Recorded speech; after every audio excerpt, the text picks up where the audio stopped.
Near mint condition, the home of collected editions. That cover's so awesome. Absolute format is the best way to own this store. Time to empty those wallets and fill those shelves.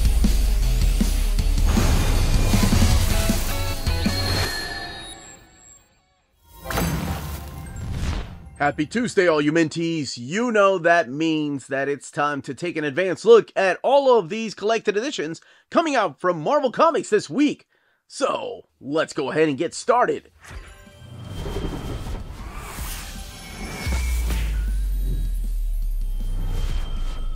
And welcome back, everybody. So what we're looking at here today are the books that are coming out the week of February 27th or 28th, depending on where you get your books. And we've got all kinds of books coming out. An Epic Collection, which is a new printing of this one here.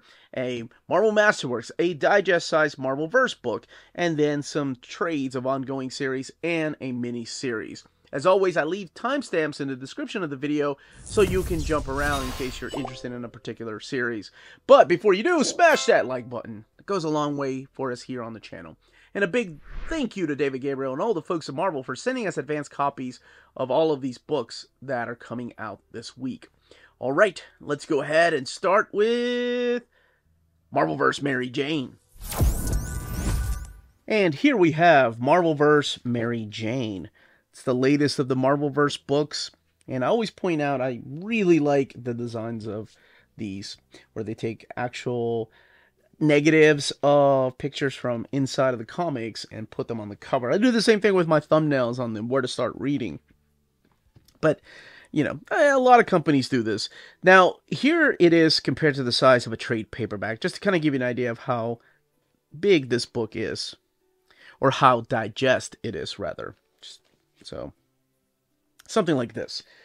Okay, so what is in here? Well, we've had Marvelverse Spider-Man, Spider-Gwen, Miles Morales. Actually, there's a couple of Spider-Man.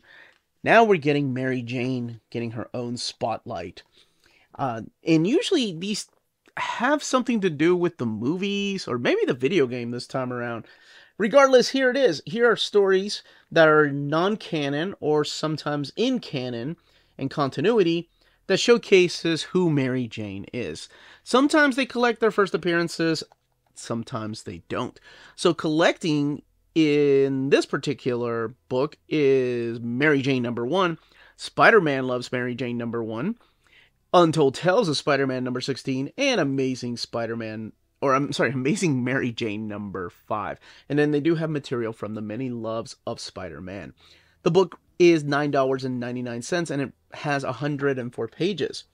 So the first story in here takes place in the Mary Jane universe during that time. Sean McKeever was writing these stories.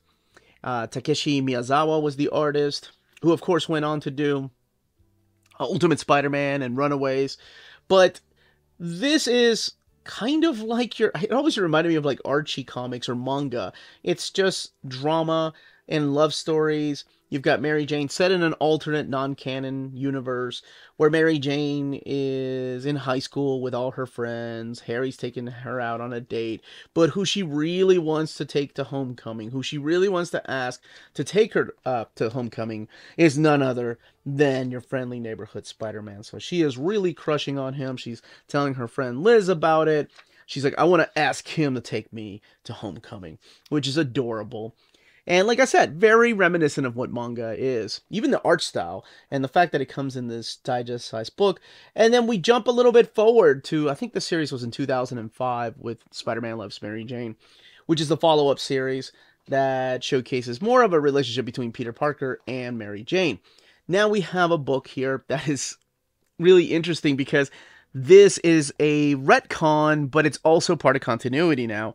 And this particular story takes place in Untold Tales of Spider-Man #16, which is shoehorned into the Silver Age. So this is right after Mary Jane has learned that Peter Parker is Spider-Man. So she's having to deal with that and some of the trouble that comes with it. And this is this the Many Loves? Yeah, this is the Many Loves of the Amazing Spider-Man, but this one focusing on Mary Jane as an actress, drawn by the phenomenal and legendary Ron Frenz. Now, there was a mini-series, The Amazing Mary Jane. This is, I think is in, this one is in continuity. And, love that cover by Humberto Ramos. This is Mary Jane working on a movie set with the director is Mysterio. Now, this might be a different Mysterio than what you're used to, because this Mysterio is actually trying to redeem himself. But we do have the Sinister Six, or no, what are the Secret Savage Six? That's what they're called, the Savage Six that are coming to interrupt the flow of the movie. And then in the back we have this picture right here. So, 104 pages, $9.99. Miles Morales Spider-Man, Volume 2, Bad Blood. This is, of course, after the Saladin Ahmed run. This is the CODY ZIGLAR era. And this here collects issues 8 through 12 of Miles Morales. It's 112 pages and retails for $15.99. I freaking love that homage cover. I wish that had been the cover to the trade paperback. But this is in the aftermath of what happened in the first volume. And a lot happened in the first volume, so some kind of minor spoilers talking about what had previously happened to set this particular story up. Well, in the first story arc, we met this new supervillain named Rabble, who knew Miles Morales' secret identity and was out to destroy the Morales family. So that happened in the first one. And then Miles decided to leave and move into an apartment in a new neighborhood to kind of separate himself from his family, because he didn't want to be the cause of something that bad that might happen to them. There was also the crossover with Carnage when Cletus Cassidy came back and destroyed, or tried to destroy, that is, New York City. But the heroes always put a stop to all that nonsense. And now we have this story arc right here, which focuses heavily on the return of the Hobgoblin. And the Hobgoblin is after something that Miles has. This is sort of the rematch fight, and beautiful artwork in here too. Federico Vincentini was the artist on Moon Knight, and his stuff in here is solid. And yes, he is now in a relationship with this young lady right here, and that is Starling, who we met earlier on. But we also have the Cape Killers. They're like a anti-superhero task force that are running around. They're all being led by Agent Gao. But this volume here focuses heavily on the Hobgoblin's return. And something happens during this fight that Miles' power starts getting a little bit loopy, a little bit wonky. And he ends up losing his spider sense, so he can't feel when something is about to attack him or some harm is coming his way. Eventually, he does get the help of Sasquatch through here,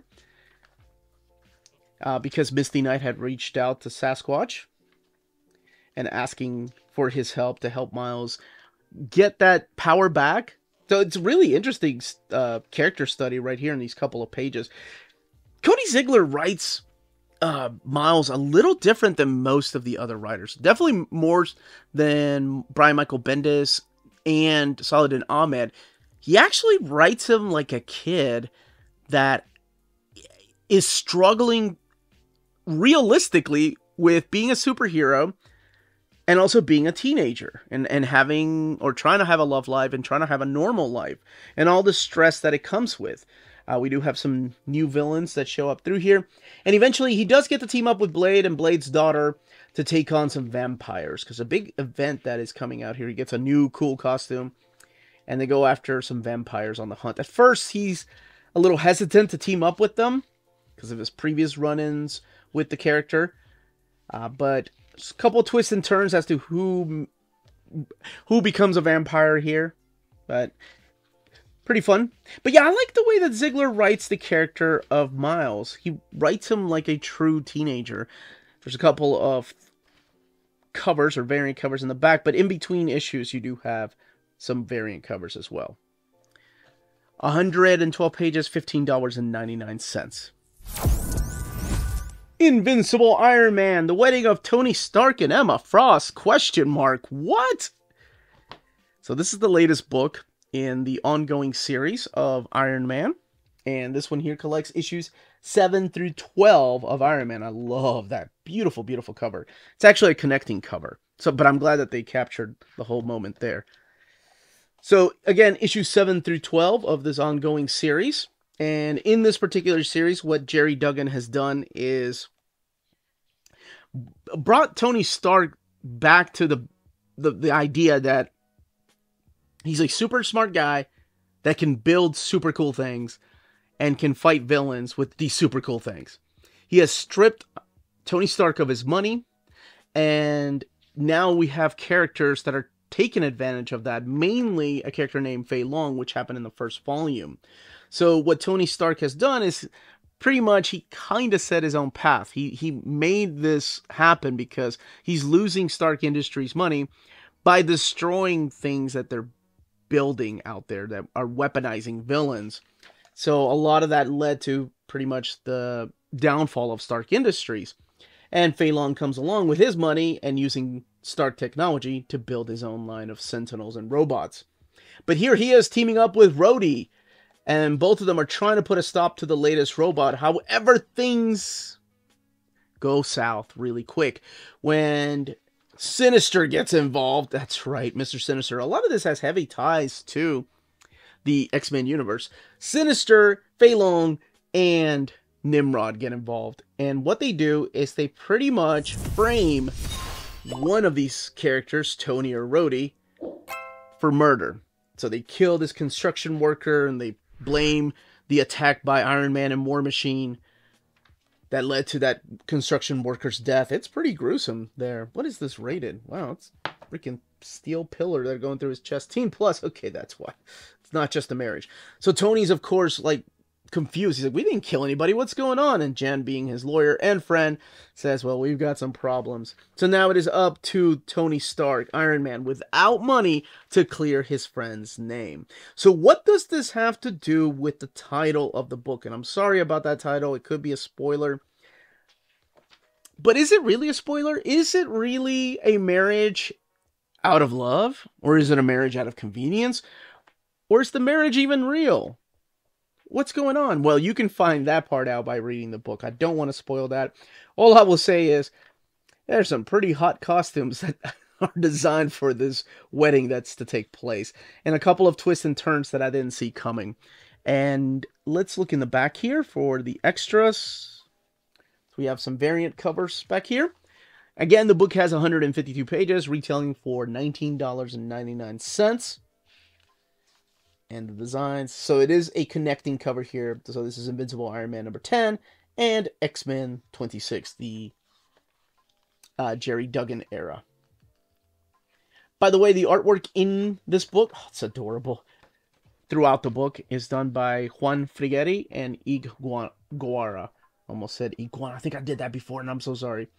But that is Invincible Iron Man by Gerry Duggan, Volume 2. Next up is The Amazing Spider-Man, Spider-Man's First Hunt. And man, there is a lot of Spider titles going on. And yes, fan favorite, Wreck Rap is back. Created by Zeb Wells. So this is still the ongoing Zeb Wells series, collecting issues 32 through 38 of The Amazing Spider-Man. And it has 160 pages, $19.90. Okay. I will say, for this one, if you haven't read the Dark Web, at the very least gotten there, or know what's going on with, like, Mary Jane's love life, Peter Parker's love life, and the Zeb Wells run, there is going to be some spoilers in here, just in case. Alright, minor spoilers, but spoilers nonetheless, and I don't want to spoil it for anybody. Patrick Gleason drawing half of this book, and then Ed McGuinness drawing the other half. So, what the hell is going on? This is crazy. We have the Queen Goblin, who fell to her demise in the previous story arc, but now she's with Kraven. Where exactly are they? Well, you can probably guess where they are, especially if you've read stories like Dark Web. And then you've got Peter Parker. He's dealing with this wedding that he's a part of, because he happens to be the best man of this wedding. But that's not the important part. The important part is that the Queen Goblin and Kraven the Hunter are working together to bring back Norman Osborn as the Green Goblin. Because during this time, Norman Osborn is a good guy because of events that have happened previously when pretty much the evil was killed out of him. That happened in the Nick Spencer era. of Spider-Man if you want to go and check that out. But their idea to bring him back has something to do with the spear that Kraven has. It's almost like a MacGuffin. You hit Norman Osborn with the spear, and he will return. All the evil will return back to Norman Osborn. And that's what happens through here. Or does it? That's the plan. Because instead of hitting Norman Osborn, the spear goes through Spider-Man. So what happens when all this evil, all of the Norman Osborn legacy, the serum maybe, goes into Spider-Man? Well, it gets dark. And of course I'm talking about the costume. So this is actually called First Hunt, which is a take on, of course, the Kraven's Last Hunt. But this time around, Kraven is the prey and Spider-Man is the hunter. Pretty interesting. Now, there's a couple of things that happen through here. And mostly because of Dark Web, it features the character of Madeline Pryor, the Goblin Queen. Not to be confused with the Queen Goblin. I know. But Wreck-Rap makes a return, and this particular story does heavily feature her and her plan with this, what is this guy? What does he call him? Pooper, I think? It's ridiculous. But if you're a fan of Wreck-Rap, the last half of the book, for like 3 issues, has a huge Wreck-Rap story where Spider-Man almost becomes the supporting cast member. I guess people really dig this character. And it does feature his new friend, Pooter? I can't remember what he calls him. Anyway, all the way in the back, we do have some variant covers. Some of them splash pages, some of them in thumbnail size. Like so.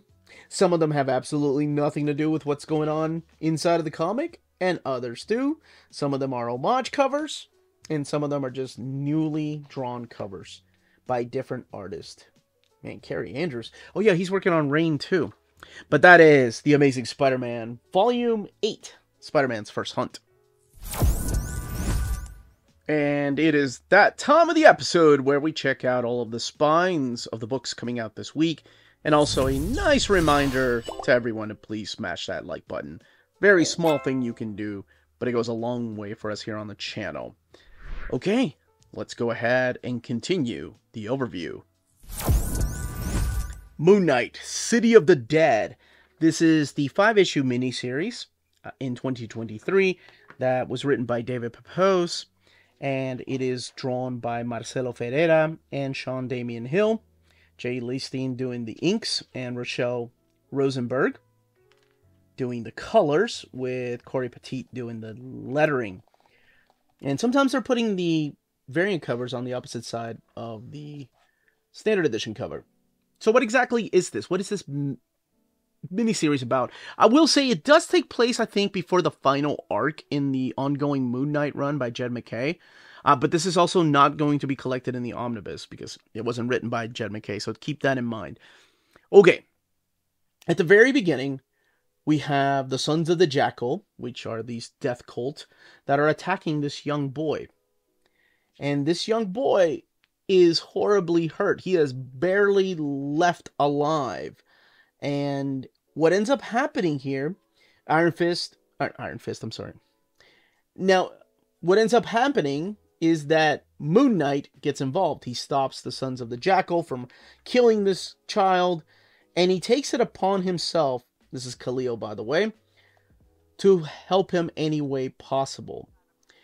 This is, of course, Hunter's Moon, because you have had to have read some of the stuff going on in Jed MacKay's series. I strongly suggest it. It is quite excellent.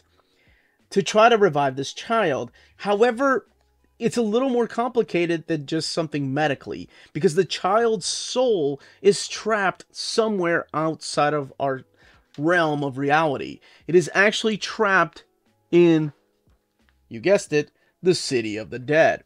So Moon Knight, Mark Spector, decides, I'm going to go there. Hunter's Moon, you stay here and keep an eye on the child's body while I go and try to get his soul back. And he heads down there. And when he goes down here, he ends up meeting some people from his past, not just gods, but people from his past while he's looking for this child, including characters that we haven't seen for a while. Now, what the series does, though, is introduce us to a newer character that was from the Disney Plus show. So we do meet the character of Layla, Fowley, that's her name. And that is, of course, the Scarlet Scarab. So she is kind of like shoehorned into the history of Mark Spector whenever he was a soldier, and I'll explain here in a little bit how it works.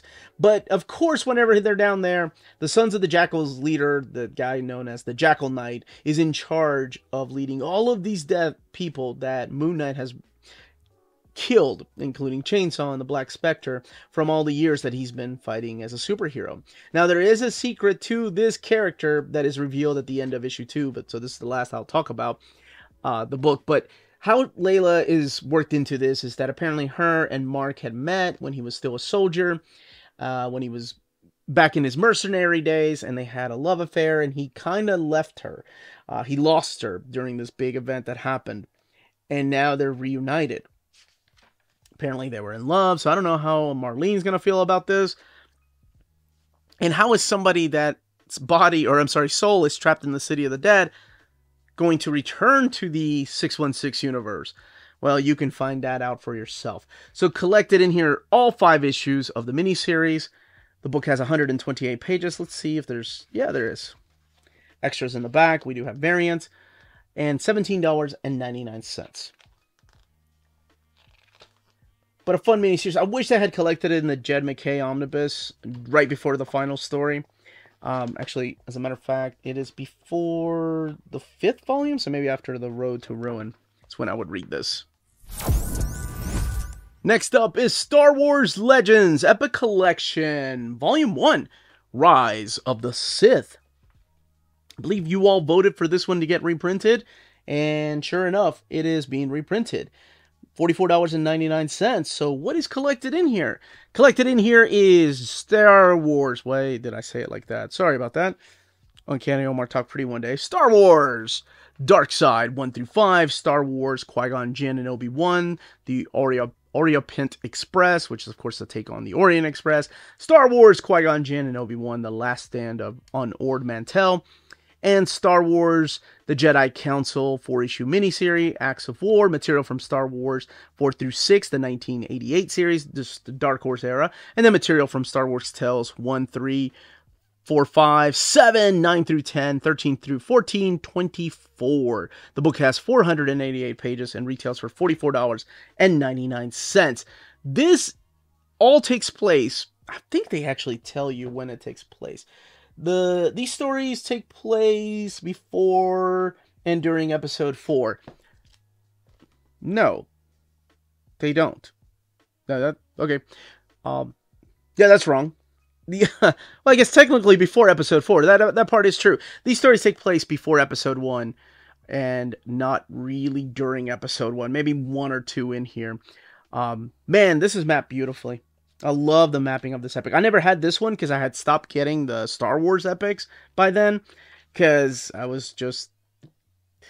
I had to limit myself to what I could get. And Star Wars was the one where I made the cut and got rid of the ones that I had. So the first 2 stories in here, I love the way that this is broken down. These are collected from the Star Wars Tales stories. And they all feature the character of Mace Windu. Very short stories. There's one in here that's written by Fabian Nicieza. I actually really like it. And I love this guy's artwork. No, not this. I'm sorry. That guy's artwork is good too. This right here, The Secret of Tet Ami with Mace Windu. Written, by, like I said, by Fabian Nicieza. But the artist here kind of reminds me of Mobius. It's, I think he's just Timothy the Second is what he's called himself. It's the same artist that I think did the Star-Lord miniseries during the modern cosmic saga. But anyway, these are flashback stories that feature different characters throughout the era of episode 1. So you have the one that kicks it off, Mace Windu. Then you have a story of Ki-Adi Mundi. And you have a story where Qui-Gon Jinn takes... Oh, there's the story right here that features the character that we see in the... I don't think she even had a line in the movie. But this is Yaddle, and this is Yaddle's tale right here. It's her story, telling like a flashback story. But the big one in here, after these characters are introduced, showing how they ended up with the Jedi. It's the story of Xanatos, and this is the Star Wars The Dark Side. And this is a really interesting story because this is taking place right before Obi-Wan became Qui-Gon Jinn's Padawan. He had another one named Xanatos.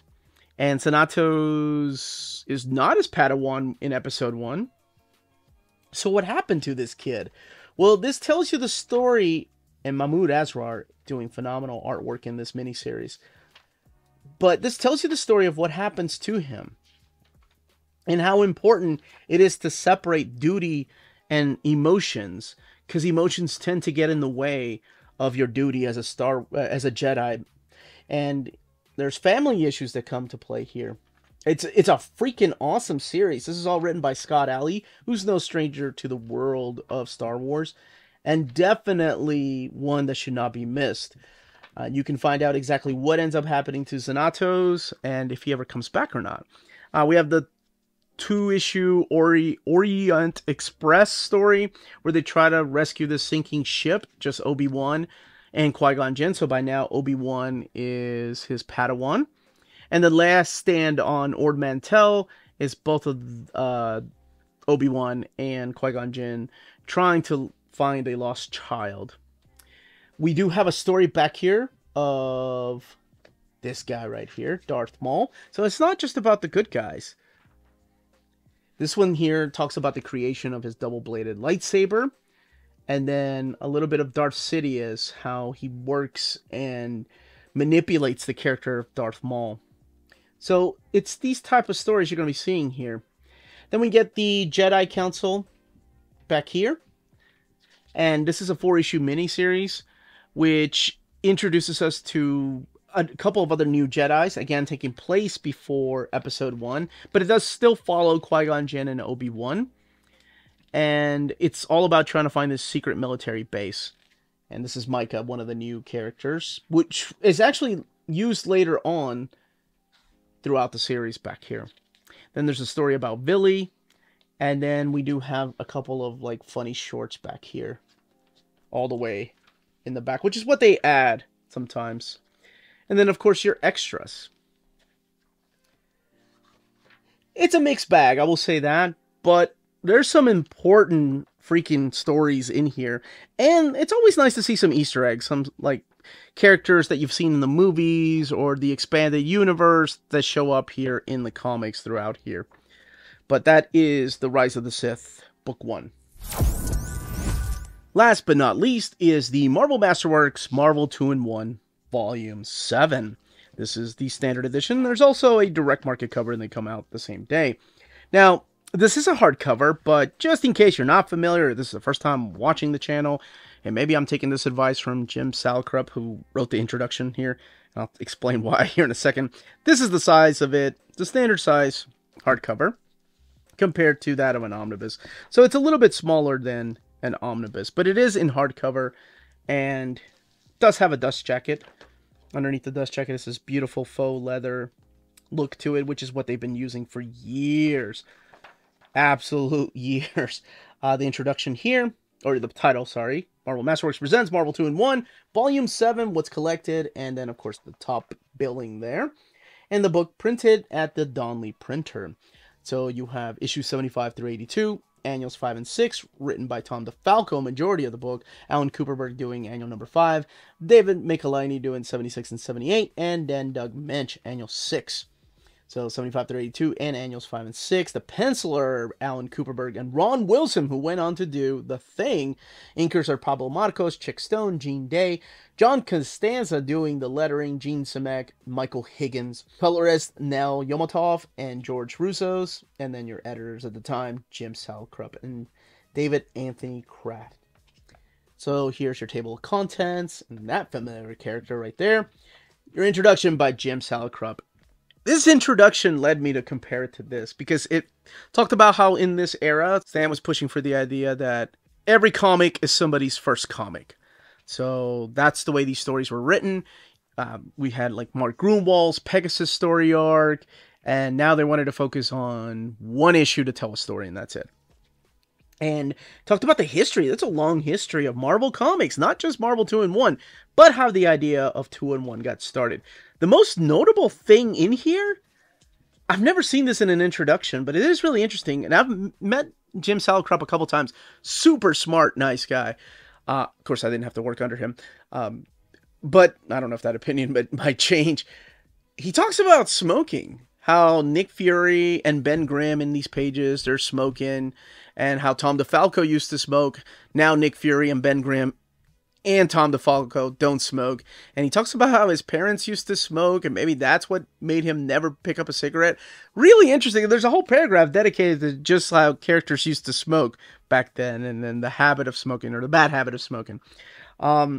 So we kick it off with the annual number 5, which is the Stranger putting the Thing and the Incredible Hulk against each other. But is it really the Stranger that they have to fight? Well, you'll find out. And then we get to the big event. Oh, but I want to show you this first. So this is the 75th anniversary house ad, or 75th issue house ad right here. Celebrating 75 issues. That's insane, of Marvel 2-in-1. And the idea behind 2-in-1 is kind of like the Marvel team up, kind of like Brave and the Bold. And it's taking a really popular character and teaming him up with a lesser known character, or sometimes big characters like the Avengers, you know, depending on the story, to introduce readers to other characters in the Marvel Universe. So this is the Avengers, so it's not just one character teaming up with the Thing against Blastar, so that, of course the Negative Zone is involved. And at first they butt heads, and eventually they do end up doing a proper team up to defeat the bad guy. That one's oversized. There's 3 issues that are oversized in here. Then we have the Thing and the Iceman back here. The Iceman. Sorry, Bobby. Just Iceman. But they could have called it the Thing and Black Goliath, because Bill Foster is featured in here. But it is against the Circus of Crime, and it's Iceman teaming up against him. Man-Thing, this is the story that Jim Salicrup was doing an introduction on, and the misspelling on the cover. But this is the Thing with Man-Thing. Man-Thing does play a role in here, but there is a flashback to the Howling Commando days. And this is what he was talking about. The characters were just smoking, and now they don't do that anymore. And having a beer. And also making you question, how the hell old is Ben Grimm? We're talking World War II. And, of course, that's answered in the introduction when he talks about how Jack and Stan didn't really think ahead. Like, these characters were never going to make it to now. And now people are like, how is it that Ben Grimm fought in World War II? This doesn't make sense. I love that. I love this book. I absolutely love this book. It was a nice breath of fresh air after reading about other superheroes. This is just fun. Some of it is stupid fun. Some of it you scratch your head going, well, that really doesn't make any sense. Some of these characters you don't care about. American Eagle, sorry. I don't even shop there to get jeans. But this is a Native American character created for this, but it's also the team up with Kazar. There's another character that I was like, who is this? This is the first time I read this. This character right here. This is the Blue Diamond. I don't even remember Blue Diamond. Shanga, the Star Dancer, but it's the first time I've read some of these stories, and maybe that's what makes this one my pick of the week. This one gets my seal of approval. I loved every story in here. They were fun. They were a little hokey, a little corny, but some of them were just really good storytelling, and the fact that they had to wrap up the story by the end to make sure that you open up the next issue with another team up was really interesting. You know, you're very limited to what you can do when you're doing that. This is a good story right here where it features the Thing when he's like, I didn't think I could get uglier, but now look at me. There was a reason that he was Stan's favorite character. And then, of course, in the back, you have the biographies on all the people that helped put this book together.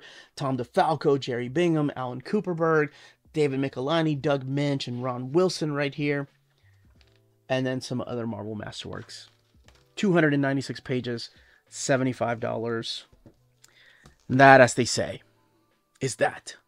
If you're interested in purchasing any of these books, don't forget to check out our sponsor, CheapGraphicNovels.com, your online home for graphic novels and collected editions up to 50% off cover price. They have excellent shipping and prompt and helpful service. Check out their bargain deals for up to 90% off cover price. And don't forget that CGN also takes pre-orders. That way you don't miss out on the hottest releases. And they are currently running a special promotion for you minties. If you're a first-time customer, after receiving your order confirmation email, reply back to that email and let them know Near Mint Condition sent you their way. They will then apply a free shipping promotional credit to your next order in the US. Cheap Graphic Novels, your source for the hottest books with the kind of deep discount, quality shipping, and customer service that will keep you coming back for more. And that was the content and page count of each of these books. Let me know in the comments down below which ones you are picking up, which ones you are hoping come out eventually in an omnibus, or in an epic collection, or modern epic collection, and what you think of these Marvel-verse books. Do you gift them to anybody? But that's it, everybody. Thank you so much for watching. Check us out on Patreon and Spreadshop. Amazing ways to support the channel if you can do so. Stay healthy and safe out there. Much love.